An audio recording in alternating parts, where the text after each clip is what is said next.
Hi everybody, James Courneya, author of Depression Goddess, here to talk about my experience thus far writing for a webtoon. I'm going to be going over the creation process of my webtoon, what you should do if you want to make a webtoon, and also what you shouldn't be doing if you're making a webtoon. With that said, let's just get straight into it. So, the actual writing process of a webtoon isn't that different than any other type of story you might be making. Obviously, writing a comic is different than writing for live action, different than writing for animation, different than writing for whatever medium you might be in, so you do have to tailor whatever you're writing to fit the medium you're in. But once you do that, honestly, the way you go about making your story doesn't really shift too much from one medium to the next. Depression Goddess is obviously a comedy series, so the writing for it is relatively straightforward. I come up with a concept or a joke, and I figure out a way to work it into a page. Because there's 4 panels a page, it usually follows a structure kind of along the lines of setup, a mini execution of the joke, reset up, and then full execution. Of course, this is generally how things end up being. I'm not really sticking to any sort of like strict structure with making it, just more so going with how the pages fill themselves out as I write. But one of the important things to keep in mind while writing it is to make sure that you can meet whatever deadlines you set for yourself. So understanding what panels will be really difficult to draw, what panels won't be difficult to draw. See if there's a way you can make it so you can draw a more easy installment and then a harder installment, an easier installment, so you don't just have a bunch of back-to-back hard installments that are difficult to draw and difficult to get out, because if you do that, that kind of can make things more difficult on yourself going forward. But the main thing is just making sure that you've got those panels detailed, and you make sure that once everything's in place, that you can visualize it, see it, and you understand what the story is going to be like, how it's going to be interpreted by the audience,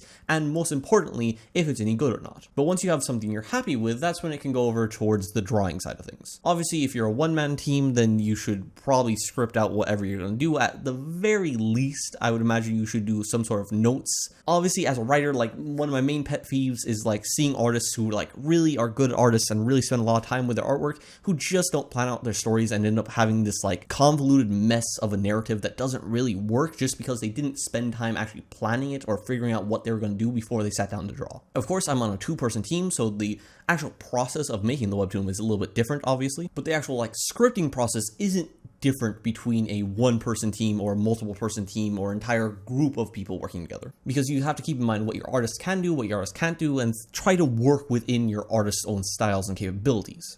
With that said, my end is mostly just making sure that the actual jokes land, that the characterization is there, and also that the story is enjoyable from start to finish. After that, I send over some poorly drawn stick figures to my artist, and he's like, I guess I know what this is. I'll try my best, fam. And then bam, we got a webtoon that can be uploaded. Now, we're only like a couple months into this project, so I don't have all the information in the world for you, but there's a few things I've clearly picked up upon doing research and looking over all the other webtoons that are on the platform.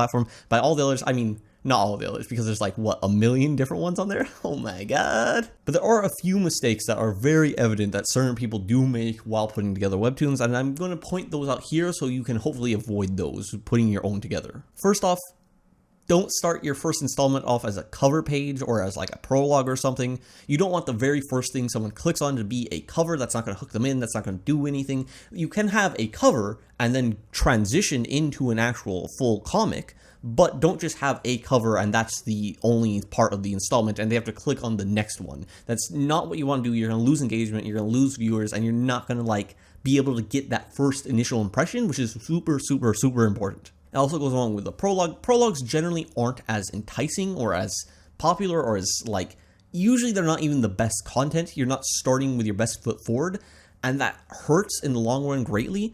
You can do a type of prologue, but I would recommend not putting a prologue at the start of your story. Focusing in on just a specific aspect at the start is most important for like any start of the story, or at the very least, that's the easiest to do as like an amateur creator or even as a professional creator, is to focus in on like a specific thing to have that be what you're building the start of your story around to actually get people interested in it. After that, you can go back and fill in details later, but first you have to either introduce like the main character or maybe a couple of characters or even just a concept, like this is what the story is about. Is this interesting? Do you like it? Yes, then let's keep going. And once you have those readers invested in a character or an idea or the setting, then you can start fleshing out a little bit further from that point. So don't start with a big backstory, this is how the world came to be, this is how the factions in this world interact, or this is how the main character came to this position here. Just start with what is the main draw of your story and have that be upfront and the focus at the start. Of course, with that said, there is some things that are very important that I've noticed looking through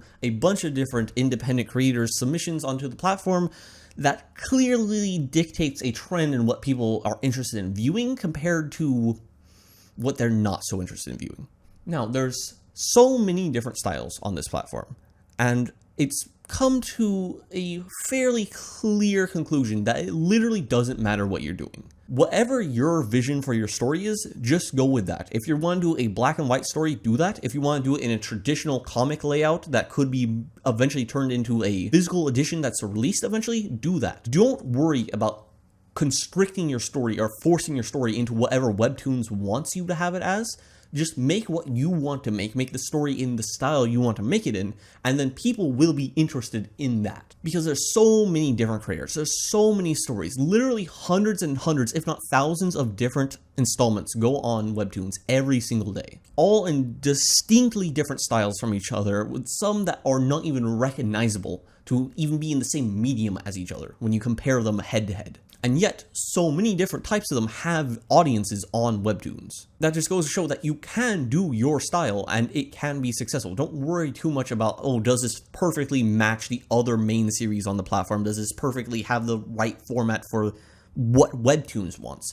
Make sure it's perfect for what you want the story to be. But beyond that, there are things you can focus on that will make your series more popular in the long run. Out of everything I checked out of all the stories, out of all the creativity, out of all the different characters, different art styles, different ways of formatting it, where they had long posts, where they had frequent posts, where they had infrequent posts that were short, whether or not they had really good character designs, whether or not they had really simplistic stick figure drawings, the main thing that clearly separated successful new series from unsuccessful new series was strictly just the conventional art quality. If you make something and it just is pretty to look at in a very, again, conventional way, there's some things that have really nice aesthetic quality, right? You look at the art style, and it's an interesting, unique art style. That doesn't seem to work. If it just looks nice, you look at it and say, oh, this is good line work, these are conventionally good looking character designs, it's just good to look at, not in a stylistic way, just in a very straightforward, bare bones, just looks nice way.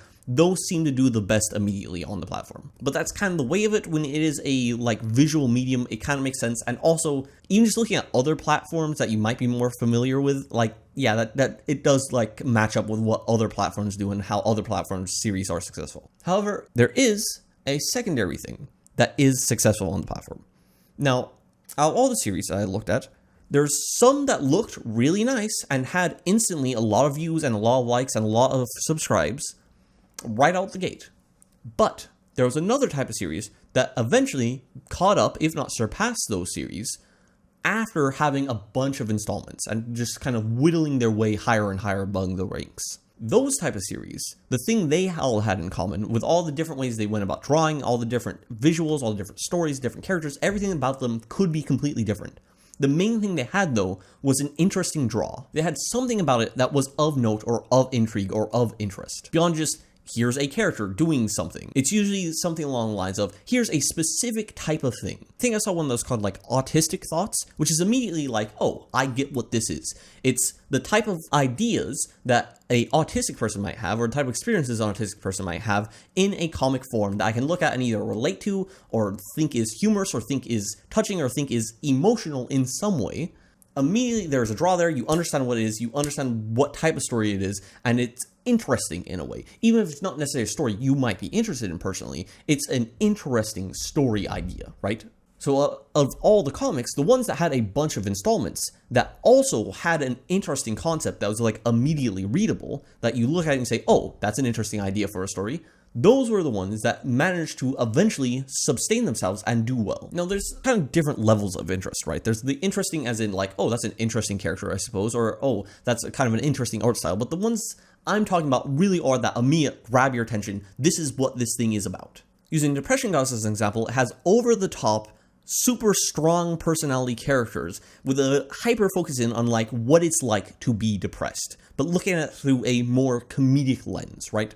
It's taking all these concepts, taking these examples of these over-the-top personalities and cranking them up to the full extreme and seeing how they play off of each other. Everything's extreme, everything's done in a comedic way, and when there is character development and when there is story development, it is always coming with some sort of joke. Every single page has a little bit of character development, a little bit of world development, and a joke mixed in there. But even that is a little broad compared to some of these hyper-specific niche stories. And again, niche stories are always easier to market than non-niche stories. It's much, much easier to have a story aimed at a specific small group than a story just kind of aimed at everyone in the world. But that's more so just general advice than Webtoon specific advice. However, I hope the interesting aspect kind of gets you thinking about what type of story you can tell, thinking about what type of drawings you can do.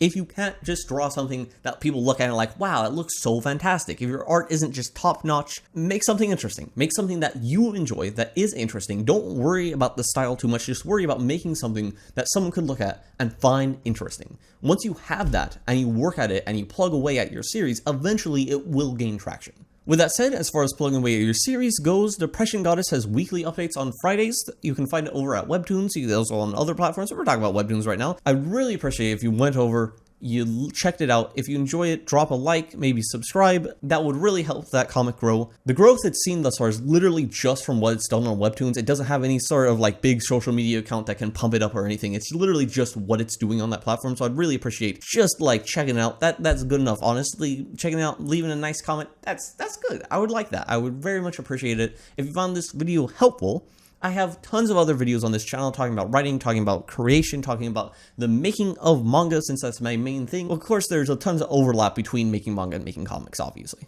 More than that, if you're an artist specifically, I do have my portfolio linked below, and I'm always interested in working with more artists and different projects. So if you have any interest at all working on me on some type of project in the future, check out my portfolio or send me a message. You can reach me on Twitter, you can send me an email, you can maybe even find my Discord if you can find the secret links to it. There's secret links and you can find them. Ooh, it's like a scavenger hunt. Of course, if you're on the fence about that, again, that's what the portfolio is for. You can see what type of artist I'm looking for, you can see what type of works I've done, you can see some of my other stories that don't have artists attached to them yet. And it's all good. It's all good. So check out Depression Goddess. I will see you all in the next video I make, probably on Webtoons. Not to say the next video I'm making is on Webtoons, but I will make more Webtoon videos going forward as I figure out more about the platform, figure out more about specific niche things on the platform I can point out, and also just because, you know, making videos that can help people is kind of the thing I do as an artist, so yeah. Thanks for watching, everybody. See ya. Thanks for watching this video on writing a webtoon. Plenty more videos on the channel talking about the writing process and giving out tips on how to be a better writer. And of course, check out Depression Goddess, link below in the description and in a pinned comment.